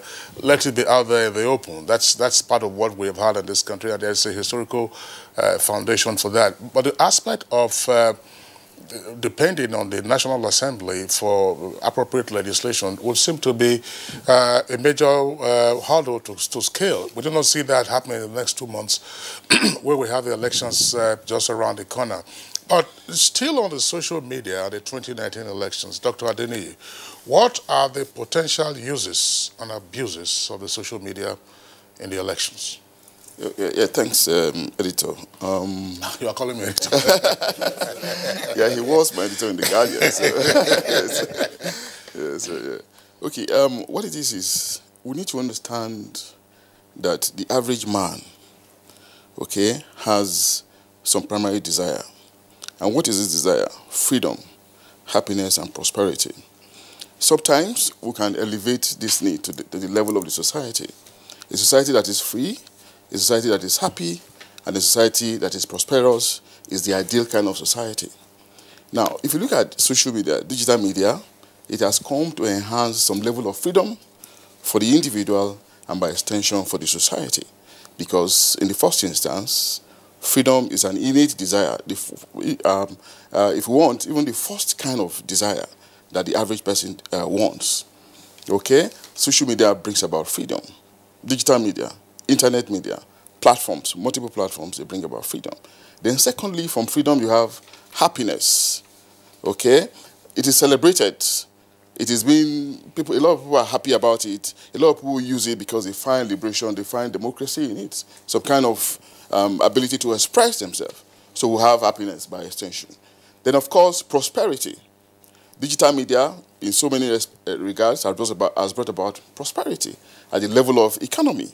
We know the most powerful economies in the world now. We know who the most powerful companies in the world are now, the richest companies in the world. We talk about Tesla, we talk about Google, we talk about Amazon. These are organizations that are virtual, okay? They don't own, we talk about Uber, okay? They are organizations that don't own properties, but yet are prosperous on account of the new digital internet media. That is at the level of the economy. What about at the level of politics that we're talking about? Okay, the freedom, the happiness is also expressible at the level of politics because more and more people are able to express themselves. Okay, they're able to see themselves as people who are counted in a nation's political process. Can we stop that? Not at all, sir. You know, what we can only do, it's going to be celebrated. Even aspirants themselves use it. They lash on it because they know the power of immediacy, the speed of light, the characteristics of the media. Okay, in real time, on a planetary scale. Okay, no regard for distance. So every person that has a goal, that has an objective, will always want to lash on it because it can guarantee political prosperity as much as it is giving economic prosperity. So we cannot take it out. We cannot take out the fact, okay, its role, the role that it's going to play in 2019. We cannot take it away. But again, what can we do? We also know that it is in the nature of man to like the salacious and the sensational. Okay? And the salacious and the sensational are better when it's around the high and the mighty. And who are the high and the mighty? They are the politicians. Negative stories will fly around them. Okay? It will continue to fly. There's nothing they can do about it because they are up there. And the average person wants to see the negative, rightly or wrongly, around the high and the mighty. Okay? But it comes down again to the kind of judiciary that we have. Libel, slander are not limited to virtual or physical spaces alone. They're not limited to physical spaces alone. They are also applicable in the virtual space. If you feel concerned, if you feel that you have been libeled, that you have been slandered, you can take it up. Okay, by taking it up, you're also helping to build a process. You're helping to build a process. It is not about you that is writing it, because you're writing it through different platforms. But these platforms have principals. These platforms have owners. There are ways in which the owners can be called to come and ask questions. So by the time you begin to do this, then people will ask them. People will have some reservations before they go after characters or individuals. But largely, we cannot undermine the facts of the new media, the age of the new media, and they're going to continue to be upon us because we are graduating to a next level, the age of the spatial web. That's where we're going to, where we'll live practically virtually. And of course, the importance of social media will always come to play. Yeah. Okay. Okay. Thank you so much. Now, let's turn to Adebo Onoja, who is a political science and diplomacy lecturer. Now, the preponderance of fake news is a source of worry, as explained by so many Nigerians. And when we think about election and the participation of the use of social media during electioneering campaign, what should be the positive aspect of this usage with respect to electoral process? Is there any advantages of the application of social media during electioneering? Yeah, I would think there are advantages. For instance, we can give background information about politicians without being abusive. Everybody has context in Nigerian's history. In the last 20, 30 years, most of the politicians have said certain things, have done certain things, have argued certain ways. You can bring up these issues to conscientize people that this is the person we are dealing with. In that sense, you are locating the person in history. You are neither condemning him or her or exposing him or her to ridicule. You are replaying history, and it's not something you invented. That sort of thing is possible. Secondly, you can also prioritize issues. What are the key issues that affect everybody, that determine the happiness of majority as a key principle? Issues of accountability can equally be raised. So in that way, the social media will be harmonizing popular consciousness, popular desires, and putting them in a way that people can relate to in relation to issues of who is voted for and who is not voted for, and who is tasked with certain responsibilities to be done, to be carried out for the greater good of the society. The social media, because of the diversity that attends of it, this could look difficult thing to accomplish because of the diversity, but that is strongly because of the elite configuration that we have at the moment. At no time, it's said all over the place that at no time is the elite as fragmented as they are. In every society, when you have elite fragmentation, you always have problems. You cannot control the social media because the social media operators and their audiences are attuned to one segment, one fraction or the other. So there is a responsibility for the elite to make a statement to the society. They don't have to be friends to each other by force, but they have a historical responsibility to keep society intact.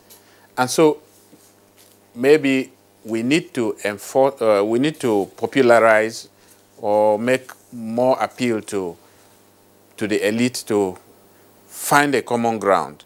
And I think the National Peace Committee is doing something like that. If those who watched what went on in Sokoto yesterday, yes, they were critical of government in power or the party in power, but I think there were no abuses or slanderous statements or attack on individuals.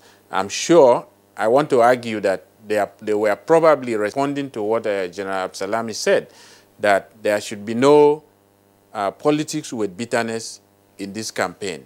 So I think we need to do that. If we are able to do that, then we can channel the energies of those who operate social media platforms towards much more progressive framing of the issues, rather than acrimonious, insulting, abusive kind of allegations that have no evidence. All right, Adabo Onoja, thank you very much. But the major challenge, and this is something that it's been trending for a long time, is that you have sometimes the so-called basement publishers. Anybody who has a smartphone can generate a spooky story. And on the basis of the fact that that story can be circulated within a short time, the story goes out in the absence of gatekeeping and so on and so forth. So the key political actors might restrain themselves, but what then happens to the mischievous individual who is interested in stoking trouble, idle, and so on and so forth? That's the point we'll talk about perhaps later on in the course of the program. But in the meantime, there are reactions coming in from our viewers who have sent in their tweets using our Twitter handle at NTA GMN. Let's take some of those tweets now. Amobolaho has this. Social media, no doubt, has great influence in shaping the outcome of elections, generally in Nigeria. However, the same media, that's social media now, largely has been used to churn out adulterated results. The Nigerian Communications Commission and other relevant agencies should do more to act as watchdogs. All right, from Festus Akimbewa, while social media is a great tool for politicians to boost their candidates and party, attention must be given to fake news and the spread of outright false stories we are seeing ahead of 2019 elections. Government and regulatory agencies must be ready to impose direct regulation on social media. Law Alpha C tweets, I have always advocated regulation of the social media, no thanks to unending flurry of fake news emanating from them. Now from Adekunle. Adekunle says social media, it helps a lot to checkmate the election results from being rigged if used in a legal way. INEC needs to have its own database to know everything going on during the elections and protect its staff. Ahmed Salihu Kalinin tweets, if there's anything that will pose a challenge to us during the election, it's the social media with a lot of fake news flying around over such media. And from Cecilia Okoroma, people tell unimaginable lies on social media. Does it mean that they don't feel guilty when they put up glaring lies? Law of Asi again. It says some Nigerians are idle, poor, frustrated, and hopeless. So agents of disintegration parley with the social media to garner cheap popularity. Now at Dekunle or Olayemi, well, if Nigeria has database, all these problems will be minimal and the electoral process will be meaningful like other advanced countries. We are not up to China and they have proper way of doing things without problems. Sonny Michael Amakoje, in as much as we talk about propaganda and fake news on social media, we shall also embrace the fact that the social media has aided communication in Nigeria. The social media played a vital role in the last U.S. election, and it's expected of Nigeria to do the same next year. Hassan Sadiq, social media has a pivotal role to play in the 2019 elections with the spread of fast information to the public. Comrade Ngala, government should sanction any social media that spreads fake news. All right, and Senator Michael Mokaji, he said, I expect all Nigerians to take advantage of social media to report objectively from every polling unit, ward, local government area, and states using social media. We saw that in the last USS Congress election, and we don't expect anything less in Nigeria in 2019. Thus, this can help to curb rigging. That aspect of rigging is also what Amabola Daddy Gio is tweeting here. It says the social media to a large extent is useful in curbing election rigging. However, the same media, if not properly curtailed, is equally used to heat up the polity, create apprehension before, during, and after elections. Our relevant stakeholders must therefore come to a roundtable to proffer solutions. With social media, that's coming from Delajak Solomon, with social media and digital communication increasingly being used as tools for reporting incidents in elections, it becomes important for political parties to begin to come to the terms that citizens now have power to monitor election results, making it impossible for results to be tampered with, since the results are already in the public domain waiting for official announcement by INEC. And Kingsley, this brings us to the question that some of the Nigerians who reacted posed on these tweets. And we'll go to the minister for reaction. You could note that people are interested in regulating social media. If it can work elsewhere, it can also work here. And if you look at, even though that I'm not sure that social media came on stream when Rwanda had its issue, but most of the propaganda that led to that war were the media. You know, by the radio. Yes, That's very significant. And by not just in Rwanda, Rwanda and Cote d'Ivoire. So you are seeing now the supplanting of radio by the social media. And we also saw a bit of that in Kaduna during the recent riots. Exactly. Well, maybe in view of the fact that the public is now asking government now to do something about it. We have to respond to the concerns being expressed and look at ways. Generally, government has always been very reluctant to do things that would, compromise the rights of Nigerians. And that is why the executive branch never at any point, took any action up to this moment. Of course, we have been raising the alarm about the, dreaded impact of fake news, which a lot of criminals among us would sit down somewhere, concoct lies, and put them to the public because they have the right of access to the general public. So I would expect that members of the public would give us fresh ideas about what is to be done, because this is a matter that affects us, and this government believes that the people must decide the type of laws that should guide us. And I'm happy that we have intellectuals from the universities here. They would also assist us, particularly our brother who is in the communications department.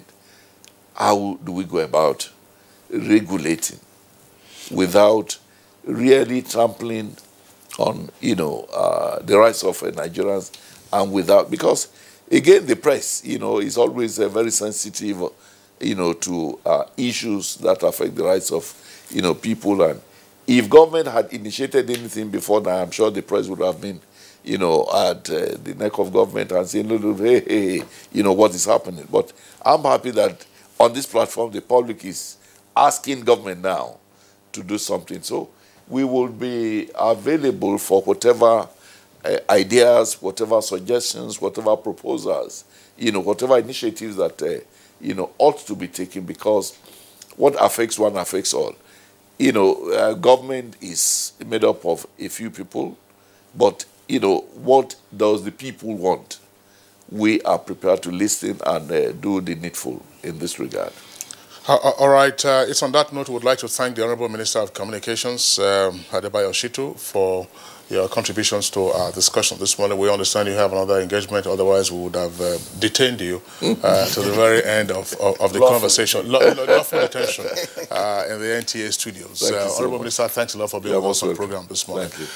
It's still Good Morning Nigeria. We'll take a short break. When we return, we'll continue with the other guests with aspects relating to liability for information circulated on the social media, and therefore issues relating to the 2019 elections and how to be careful so you don't get to be deceived.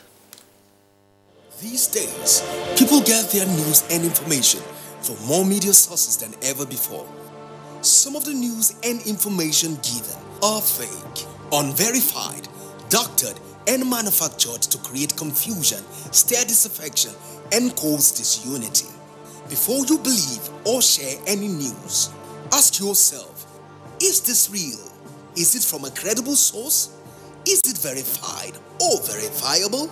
Fake news is dangerous, whether you do it for fun or for political gains. Real people can get hurt. Fake news, don't create it, don't spread it. This is a public service announcement from NTA. If you hear a bomb explosion or gunshots of an active shooter, that might be a terror attack. At such times, always remember 3 action words: run, hide, report. Don't try to run towards the terror scene to save the situation, because there might be a second bomb blast or another attack. Run far away and take cover. Make sure you are safe first. Yes, it is in our nature to sympathize over the hurt, but remember, only trained personnel can help in such situations. When in a secured environment, promptly call relevant authorities and help will come.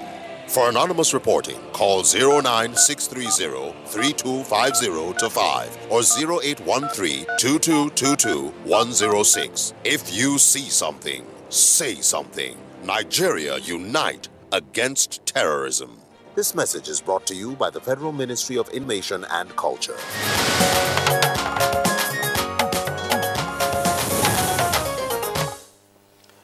You're still watching Good Morning Nigeria on the network service of the NTA, and we are glad you're still here with us. And joining us after the minister had left is Olabode James. Olabode James is actually an online media consultant. Olabode, good morning and welcome. Thank you very much. Yeah, you're fresh, and I would like to begin with you. Now, what is your take on the impact of social media in Nigeria with respect to fake news, with respect to photoshopping and other configurations that tend to impede what we know to be the advantages of social media in Nigeria? Okay, the good thing about the social media in itself is the fact that it was designed to be uncensored, which is actually the difference between social media and the traditional media. Designed to be uncensored? Uncensored, yes. It's to be able to give people the freedom to air their opinion. But you know, sometimes things that come with a lot of good things, they also come with a lot of bad baggages. Now, it makes it very easy for unverified information to be spread. You know, with people doing photoshopping and all that, you know, things that cannot happen in a traditional media house. That is the bad part about social media. But the truth is also this, it also helps for accountability of public office holders, you know, because everyone can put out information there. You know, people can verify facts, but also they can also at the same speed also put out wrong information. Okay, now ahead of the 2019 elections, just about 2 months away, what concerns do you have with the likely or potential misuse of the social media? Okay, essentially, the main flaw with social media, which is not just Nigeria now, for instance, there was a report recently released. Social media was used to influence election in 18 countries. Now, that is always going to be there. However, for Nigeria, the main thing we have to be concerned about is information verification. You don't just believe whatever it is you see. You know, anybody can say they are experts, but then is this person certified to be able to put out that kind of information? That is always the fundamental flaw with social media. And then for the forthcoming election, the essential thing is for the citizens to be able to be sure before you retweet, before you share any piece of information, be sure it is true. Otherwise, you might just be spreading fake news. Now, how can you be sure? But where I'm taking you to is actually say that social media was designed to be uncensored. And we have it in good authority that some countries have actually censored it or regulated it. For instance, in America, I'm not saying it's rooted in America, but just about a few months ago, the CEO of Facebook faced a congressional panel on certain, things that happened within his platform. So how do you explain that? Okay, so essentially for what happened in the US, because it was designed to be uncensored, it can also be influenced, especially by parties that don't have a face. You know, he answered questions because his platform was manipulated by parties that didn't have faces. And then the truth is this, because you are Facebook, the CEO of Facebook, you're also supposed to help with information verification. Because the moment they use your platform to spread wrong information, then a lot of people can be in trouble. And then, you get to realize that that is what is different from Russia and China. Their social media is essentially censored. However, it also clamps down. People are not free to put out whatever information because then they need to be sure that, okay, is this information correct before I put it out? Otherwise, the authorities will come after me.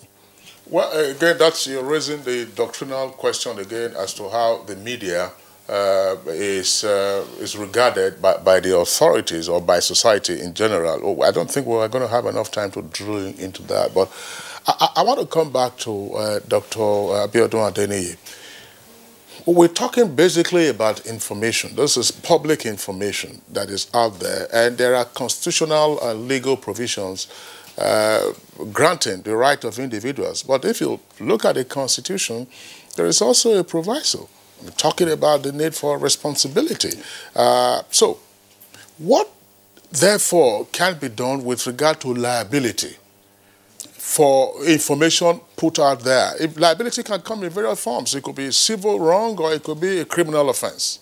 That's right. Okay. Thank you very much, sir. First of all, I did to also understand, that the history of the exchange of meanings has moved from information to communication. And now we're in an age of conversation. And that conversation is, of course, powered by the internet media, the social media. Okay, now can you stop few people from conversing? It can always be very difficult because people, like I said earlier, want freedom. Social media has brought about that liberation, that democracy, that power of expression. Okay, it wasn't, I'm going to disagree with my brother, it wasn't actually designed to be uncensored. It was designed to be interactive because it is social. But interaction also have to have limit, has to have responsibility. Okay, because of course, like we say in law, your right to swing your hand the way you want stops where my nose or mouth is. Now, in an age of conversation, for instance, powered by social media, people are happier. People feel a greater sense of freedom. Do you want to checkmate that freedom? Do you want to limit that freedom? If you do that, you're going to be affecting the society as a whole. And it's going to be, of course, anti-progress. The populists are not going to find it funny with you.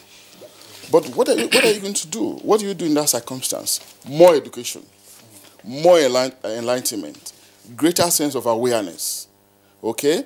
Before you begin to, yes, black letter law can come at some point, but before then, let's have an increased awareness, increased education, media education, enlightenment, so that people will know, people's sense of discernment, can be heightened.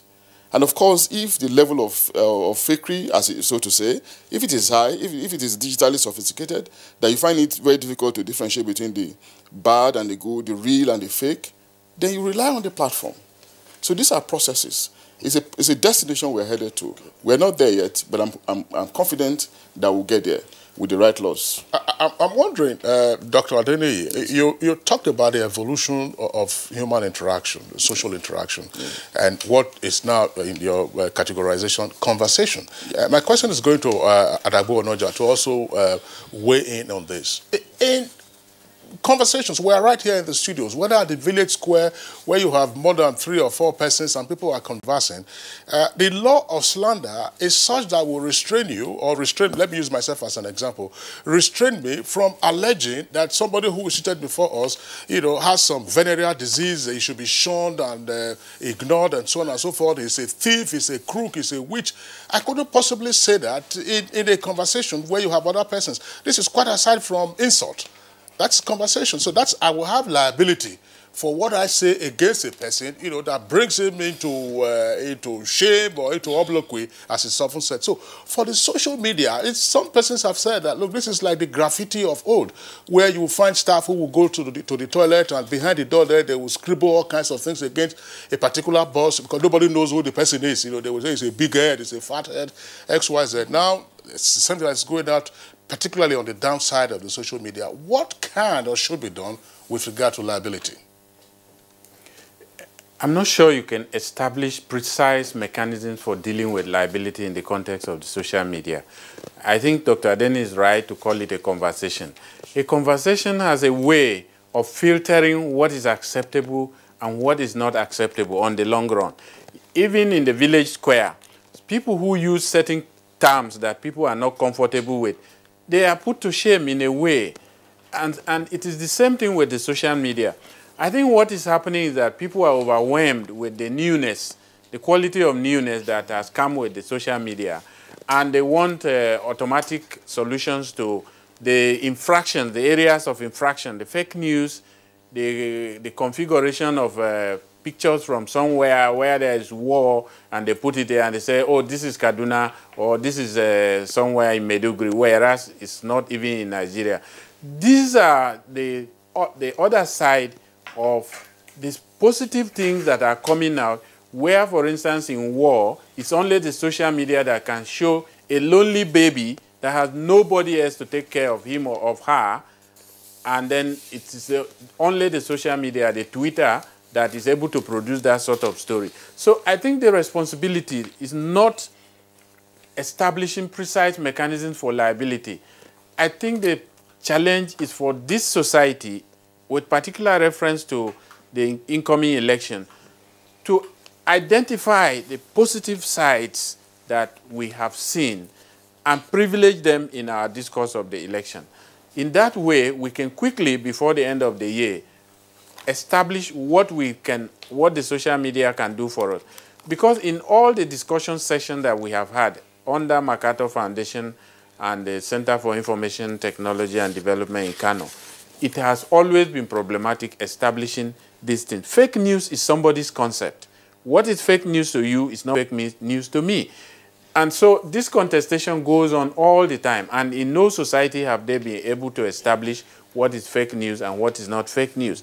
Fake news are claims, positions, discursive positions that are advanced by those who stand to gain or consolidate their distance. So Nigeria needs to quickly identify the positive things that the social media has been able to record and privilege them over and those that are doing business, good business in fake news, and who have grudges against society and found reasons to privilege fake news and things like that. Thank you very much indeed. And from what I've got from you is that it's been difficult to actually establish a mechanism for checking liability in this. But that was the question Kingsley puts to our friend here from NIDA at the beginning of this program, which had to do with the technical competence of NIDA, for instance, to block any, assuming in the long run that government decides to see, fine, let us close down some platforms which Nigerians are using, the unscrupulous elements among us are using, to spread fake news and all of that. Do you have the capacity to block these such platforms? Is it a possibility? Well, before I respond to that, important issues have been raised regarding content and also regarding things that can be done with respect to education. Our position is that advocacy, education and awareness is what is going to create this bridge between understanding what fake news is and what hate speech is and what actual or real news are, and then what the benefits of using the social media platforms are to individuals or Nigerian citizens. We have seen so many of these benefits, and we have done so many capacity building programs as one of our key focus areas to build capacity of Nigerians, establishing digital centers everywhere so that a critical mass of people would be not only aware of these platforms for social interactions, but for businesses, for conducting other activities. It's not under your purview yes. to do such blocking because you are now telling us the areas of focus of NIDA. Yes. So are you saying that it's not possible? The areas of focus, those are, potentially to, embolden Nigerians to make use of the benefits of the social media platforms. To put restrictions now, and even for instance in the United Kingdom and the USA, what they did was to first of all call the founder of Facebook, for instance, to come and answer a question. This should be looked up at at a higher level. Need just a responsibility to do any blocking or any technical activity that will restrict someone's use would come after, the legal or the position of the government has been taken. That's why I'm asking that if government says you should do it, do you have the capacity to do it? That's the question. Of course, there is the capacity. Kyria, we again, of course, we are pressed for time. Unfortunately, we have some last set of tweets to take, but all of this sometimes would impinge on the question of liability. I have said to illustrate, Kyria, and as you very well know, any of us could sit down here and generate something that is regarded as hate speech, something that is fake news. How do I get to be liable for it? That's the question I'm asking. Is there a tracing mechanism that to say that this thing originated from Kingsley's phone? Not for somebody to say, as you find it on various chat platforms, they say forwarded as received. If you forwarded it as received, what should be your liability? Actually, because of that, Facebook had made recent updates, for instance, in WhatsApp, in such a way, before you don't see messages as forwarded messages as forwarded. Now, messages that are forwarded, it tends to give the user the ability to identify this message as something that is not originally, you know, conceptualized or developed by the person that is sending the message. So they are realizing that these things are coming up, and they are also putting on the ability to... The radio is one way, so it could cause problem because the other people do not have the chance to provide the counter position. But the social media platform provides that ability that if you say this, there is another person that is able to give the counter position as opposed to what you have mentioned. That is a free marketplace of ideas. That's one of the doctrinal issues in communication. Kiri, I'm sure this is a matter that we have to return to some point, you know, near the elections. Let's take our tweets right away. Raf Mike Aleka tweets, social media platform is like the judiciary, which is the last hope of the common man. Since we can't go to the leaders to ask questions, we ask on the social media platforms, and we still get answers on the social media. Okay, Chris Simeon, social media plays a critical role in elections, electioneering campaigns, and the polity of every nation. It promotes governance through the views and opinions of the political experts. This is from Chinedu Nwabonwane. It says the effectiveness of social media with the spread of fake news is as a result of the failure of the mainstream media to let the masses know the goings on in various places. Today, everyone is a journalist, and once you have access to the social media platform. Raf Mike Alika, for every rumor, there is an element of truth. No smoke without fire. Whatever the social media reports, there is 80% of truth. Let's call a spade, not a shovel. Yeah, Chinedu again tweets. It says the Western states, that's to say the Western nations, have a strong monitoring unit on the use of social media. Any fake news that comes is literally traced to the sponsor of such news. Here, the lack of technology is a serious issue that we'll have to take into consideration. That's right. It's very important. As we said, that we cannot possibly exhaust all the ramifications of this issue. We would like to thank our guests for being with us. Earlier, we signed out the Minister of Communications, Adebayo Shito, who has had to leave us to go for another engagement. Olabode James, who came in, is an online media consultant. Thanks a lot for being with us on Good Morning Nigeria. Thank you, Kisle. Our appreciation also to Dr. Abiodun Adeniyi. He's a senior lecturer and former head of Department of Mass Communication at Base University here in Abuja. Dr. Adeniyi, thanks a lot for being with us on the program. My pleasure, sir. Abubakar Dahiro, head special duties at NITDA, that's the National Information Technology Development Agency. Thanks a lot for being around. My pleasure. Last but not the least, he teaches at political science and diplomacy at Veritas University, also in Abuja. Adagbo Onoja, thanks a lot for being with us. Thank you. Well, that's the much that we have time to take on Good Morning Nigeria today. We'll just go over now to the weather center to see what the prospects are like. A warm welcome. Let's have a look at the weather forecast for Tuesday. We expect the north down to the central cities to be in sunny and hazy condition for the next 24 hours. Dust haze is anticipated over the inland with reduction in visibility ranging from 2 to 5 kilometers. This condition is expected to prevail throughout the day. And over to the coastal region, early morning mist and fog is anticipated. And this should give way to cloudy condition, which we expect to prevail over this region for the rest of the day. You can always check our website for more weather updates. Next is the temperature forecast across some selected cities. I am Akami Samarda.